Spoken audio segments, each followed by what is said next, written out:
Welcome to Blackboard Basics for Students. This is a 9-part series, and this video presents some of the features you might see as you explore your class. From the My Institution page, click on your course's name under the courses heading to view your class homepage. Each instructor's course will look slightly different as they can set up the tools, the menus, and the folders differently. For example, take a look at the homepage of this online math course. Here is the homepage for a business course. And this is the homepage for an online English course. As you can see, many instructors use their announcements page as their homepage.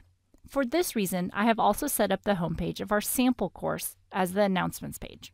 The newest announcement will appear at the top of the screen, but you can also scroll down the page to see older available announcements. Some instructors make certain announcements available for only a short amount of time. Thus, it is important to routinely check into your course and check the announcements page. The menu bar for all classes is on the left side of the screen, and all course information can be accessed through the menu bar. It is possible to hide the menu bar by hovering over the edge of it and clicking the arrow. Sometimes I get emails from students, and even a couple of instructors, who are surprised when their menu bar is gone. Hiding the menu bar might be useful when you want to use the full screen, but it might also happen accidentally as you click to log in or out of your class. To unhide the menu bar, you can hover over the edge of the screen and click the arrow again. Course materials are often organized into different folders in the different content areas of the menu bar. Take the time to explore the organization of each of your courses on the first couple days of the class.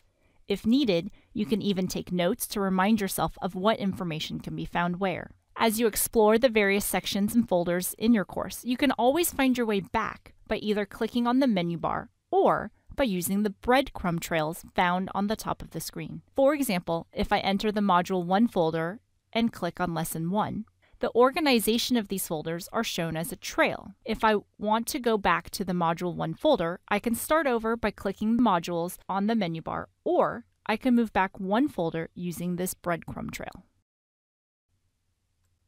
Within the different folders, you can access the materials in your class. The materials might include videos, links to other websites, or written lectures. Always try to scroll down to see if there's additional information on the page. Some instructors use lesson plan features in Blackboard to organize their material. It allows you to go through the material in the order your instructor wants you to see it. After you finish that material, click on the arrow to move on in the lesson. Blackboard also has additional features that your instructor might use depending on the class. In some classes, students might be asked to create blogs within Blackboard, which look like this. Blogs might be used if an instructor wants students to create a public journal or share pieces of a project. In some cases, students might then be asked to read each other's blog entries and make comments on them. Some instructors use a groups feature in Blackboard. The groups feature allows students to have a small group discussion or complete an assignment similar to a group project in a traditional classroom. Students may be assigned a group, or you may be asked to choose a group to join.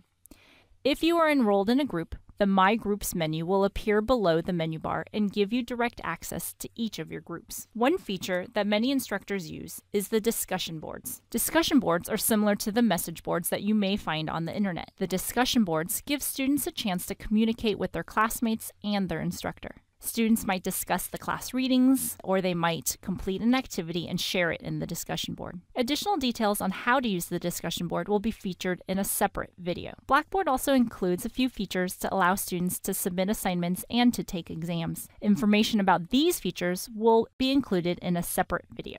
Here are some tips for exploring your class. When you first enter your class, take notes so that you know what information appears in what section. If you cannot find something in Blackboard, double-check the syllabus in case it gives information about the location of the item or when it will be posted. If you're still having trouble, contact your instructor. Sometimes the instructor view is different from the student view, which causes some issues.